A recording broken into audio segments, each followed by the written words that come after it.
Μπαμπάκο, τι θα φάμε? Η κοιλιά μου γουργουρίζει και η πείνα με δερίζει.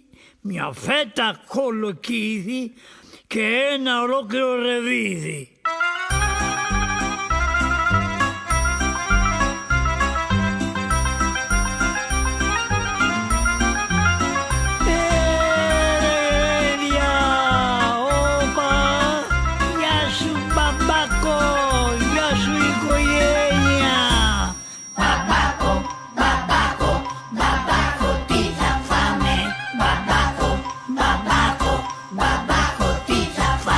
Η κοιλιά μου γουργουρίζει, η κοιλιά μου γουργουρίζει και η πείνα με θερίζει. Μπαμπάκο, μπαμπάκο, μπαμπάκο, τι θα φάμε?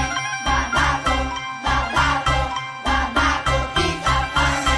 Μια φέτα κολοκύδι, μια φέτα κολοκύδι, μια φέτα κολοκύδι και ένα ολόκληρο ρεβίδι.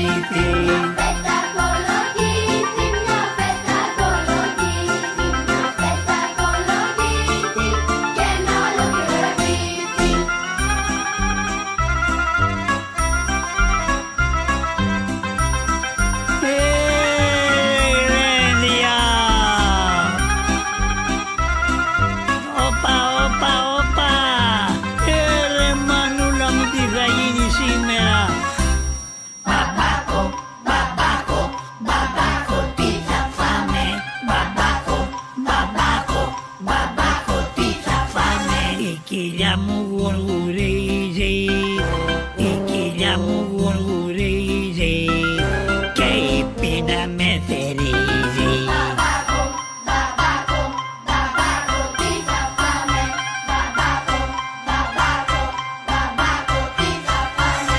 Μια φέτα κολοκύδι, μια φέτα κολοκύδι, μια φέτα κολοκύδι και ένα ολόκληρο ρεβίδι.